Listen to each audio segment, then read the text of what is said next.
Hey there YouTube, Rain here, and I first picked a Siege Rhino. Gonna be getting into the rest of this draft. There's not much for me here. This is one of the reasons why taking a 3-color card is much worse. But I'll take the Hate Blade. It's not awful, and I think it's better than taking a Mystic here. Feat of Resistance and Tuskguard Captain are two amazing cards. Singing Bellstrike is great, Sultai Charm and Abomination are good, Warden's good. But for me, it's between the Captain and the Feat. The Captain's a little awkward with the Rhino, because the Rhino already has Trample, but it's a more powerful card, and it's harder to get later on.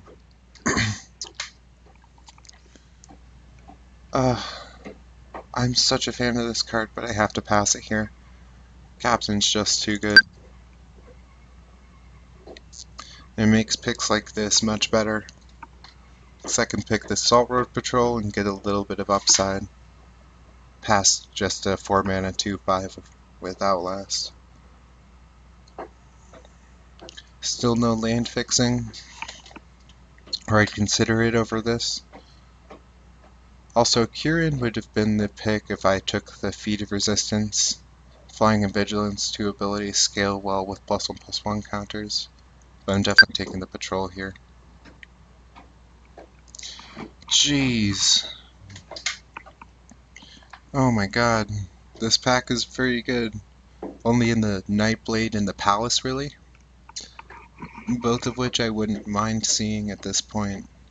Palace just makes a blue splash absurdly easy, but Nightblade is more consistent. I don't have a reason to splash blue yet, and this guy's very good in the Outlast decks. Works really well with the Salt Road Patrol. Mardu Horde Chief isn't at his best in this deck, but he's still at a good place. This is in none of my colors. These two are bad. This is okay, but not very good. This is the same. Unplayable, unplayable, okay, actually decent. So this is the best card in that pack anyway. So a banner that's on color, 2 decent blue cards, a sideboard card, not a very good card, or some okay cards. Abzan banner, very clear. Sagu Archer to protect from flyers. We don't have the guy that gives my guys reach yet, so right now I'm very vulnerable to flyers. So I'm going to take the Archer over another Hate Blade or maybe a Seek the Horizon, which I've been wanting to test. Chief of the Scale. This is a warrior. These two guys are warriors. This is a warrior as well.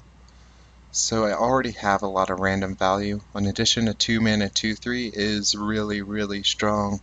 It gets through morph guys, it blocks morph guys, and it comes down before them. I wouldn't mind taking this, but this is clearly the pick. And kind of a signal. So, nothing on color for me here, so I'm looking at the fixing. The question is, am I more likely to splash red and need green or black?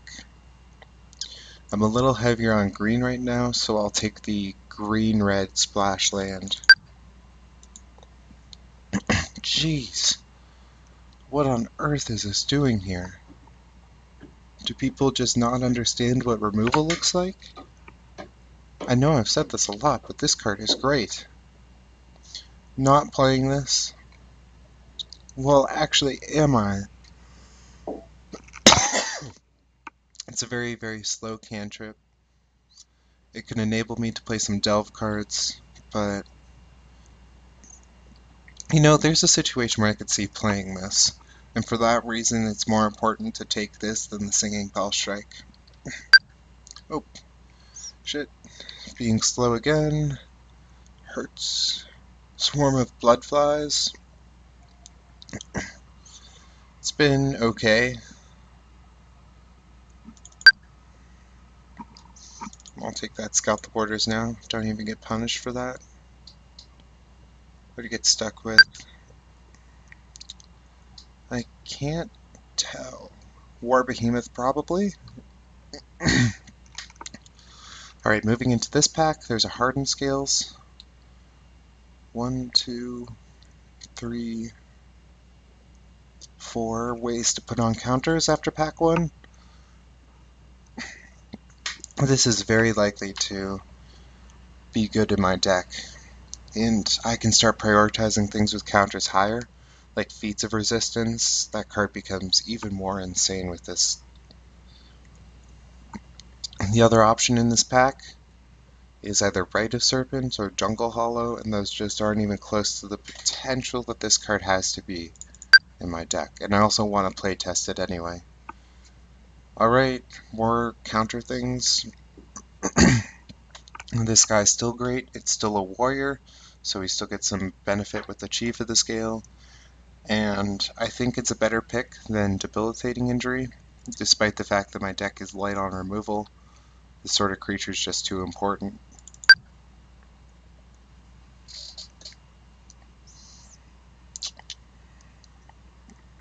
Wow, this pack is really bad for me. The black cards are mediocre. The green cards are all sideboard, most likely. I don't want a second Hateblade. That would be a sideboard sort of thing. The red cards are bad. So, geez, this pack is pretty bad. Looking at splash cards, it would be this one for splashing blue, potentially. What's the other land support? Splashing red. I suppose it's not bad to have the options open. Scion of Glaciers is the only good card in this pack, though. This one, kind of. Anok Bondkin, awesome. I'm not in red, but this card's very good too. Dragon Scale Boon is like a worse Feat of Resistance, but that still makes it really good. You can get some nice synergies going on. But I think Anok Bondkin is a better card.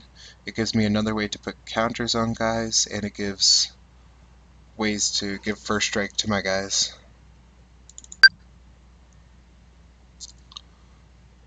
Bad. A Bully Lockstone is better than Mandrills. Neither of these are on color, or I'd take them. Good red, but bad black. I'm going to take the Loxodon. Still been impressed by this card, and yet to see this card be bad. So,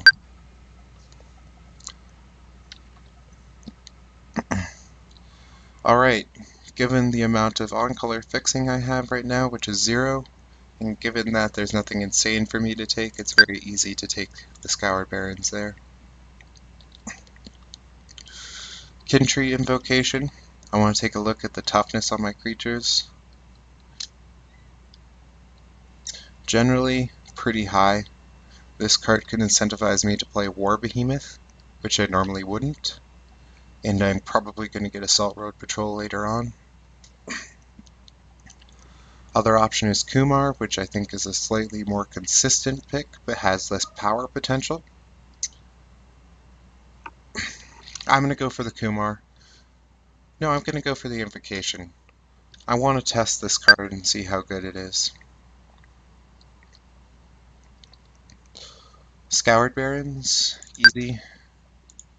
And you know, I only think the Invocation is slightly worse, so that makes it easier to take. Still no on-color removal, or sorry, on-color fixing. Rakshasa's Secret, I can side in. Highland Game can keep me alive early, but it doesn't look like I need it. So Secret for the sideboard, maybe. Sage Eye Harrier might play. Mardu Banner for the red splash, maybe. But Harrier is easier. Naturalize, having 2 in the sideboard's fine. Mardu Hateblade, I have a lot of 3 mana 2/3s and some 2 drops and a lot of defensive creatures. I'm not really worried about living early, so I'll take the second Naturalize. Kumar making it really late. This guy is actually pretty dang good.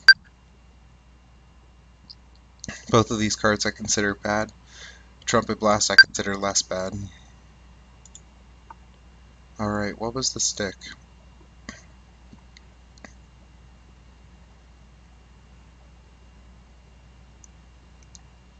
I don't know. Long Shot Squad? How vulnerable am I to flyers? 1, 2... Pretty vulnerable still. So this card is important. I really want a Feat of Resistance or 2. So this is kind of hard, but Long Shot Squad's just too important. It's pretty easy to pick that up here.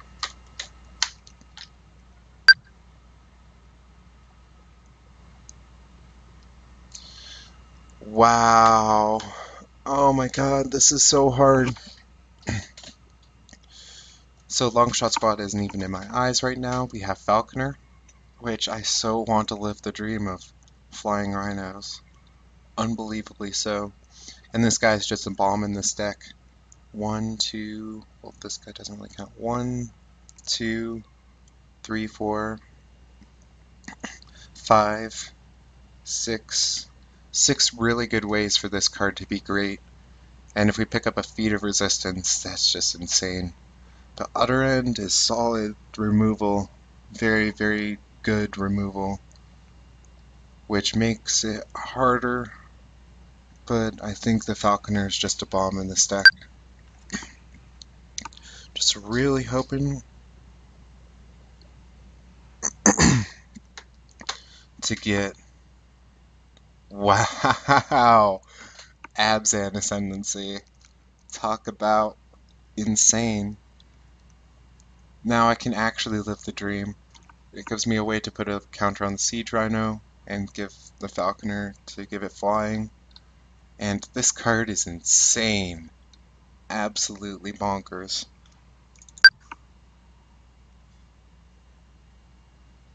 I'm loving my deck now. At 22 playables, I'm going to start prioritizing on-color fixing higher, which I will.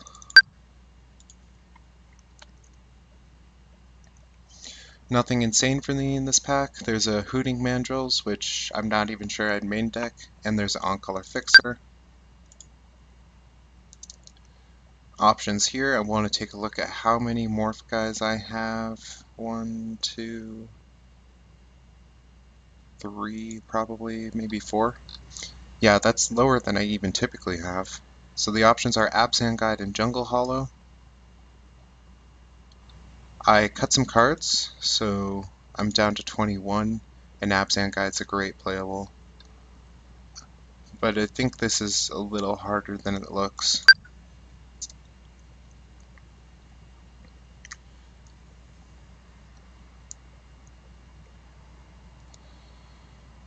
I suppose it's time to look at Warriors. Raider Spoils is actually good with the Kumar. Okay with these guys. Pretty good with this. Pretty good with this. Wow. Is this actually a deck? Pretty good with this. Very good with this. And okay with this. Jeez, is this a deck where Raider Spoils might actually see play? Maybe. More likely than the rest of these cards, so I'm going to take it. Options here, Windstorm for the sideboard, Sultai Scavenger as a warrior with flying. It can help Raider Spoils. It can also become a 3/4 with the Chief of the Scale. Or Krumar Bondkin, which I think is just, it's slightly faster, but much worse than the Scavenger. I'm going to take the Scavenger. Salt Road Patrol. So many ways to make it good. Long Shot Squad wheeled. So happy about that.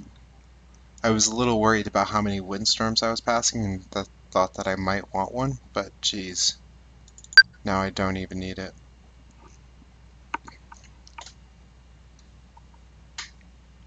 But I'm still gonna take it.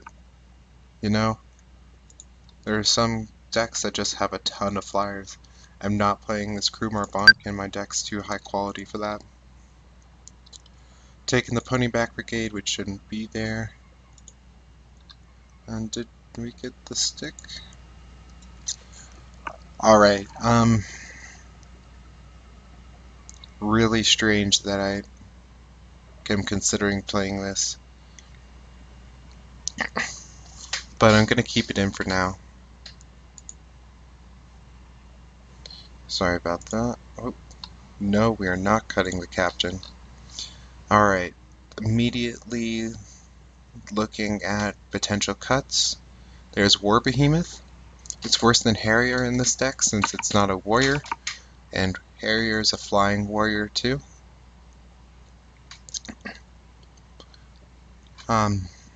There's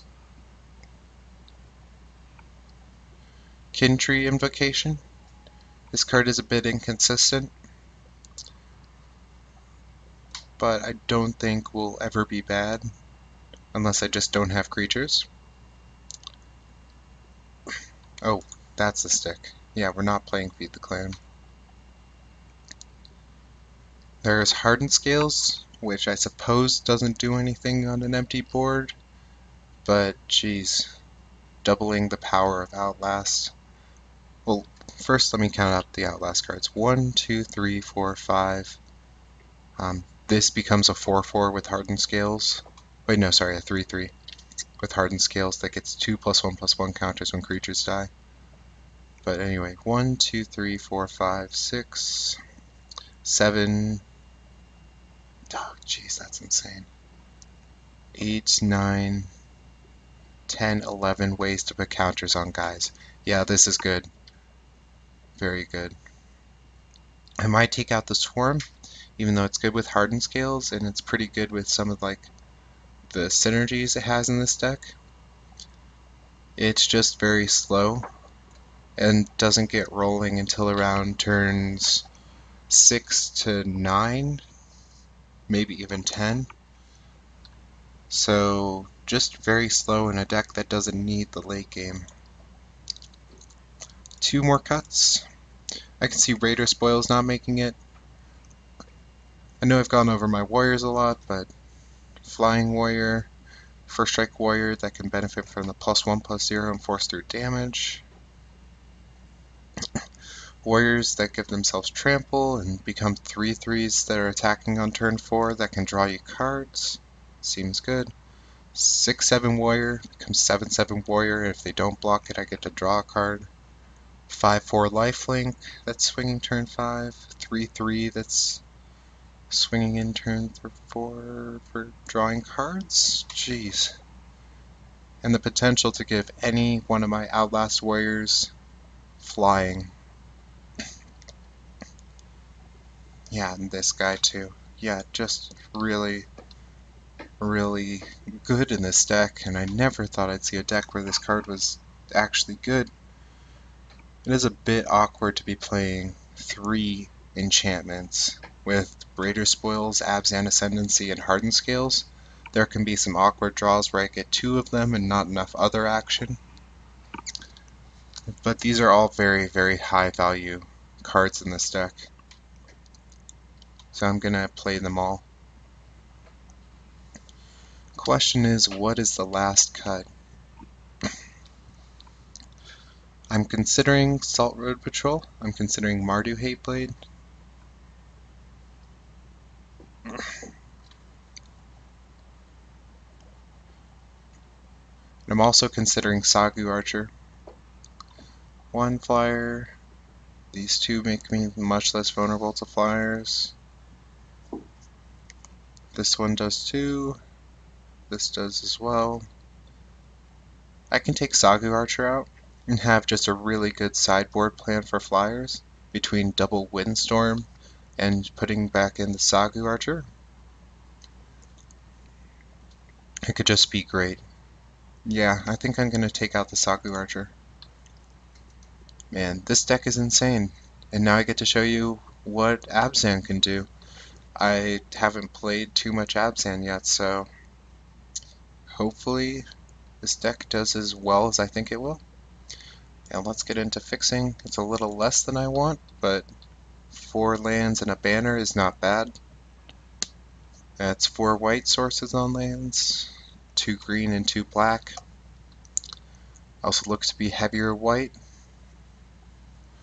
followed by green, followed by black. So I'm going to want to prioritize green a little bit in my basics since I have 4 white sources for lands. I have 13 basics, so that makes 5 green, 4 white, and 4 black. What does that look like? 7 green sources, 8 white sources, and 6 black sources? That sounds right. I said white was more than green was more than black.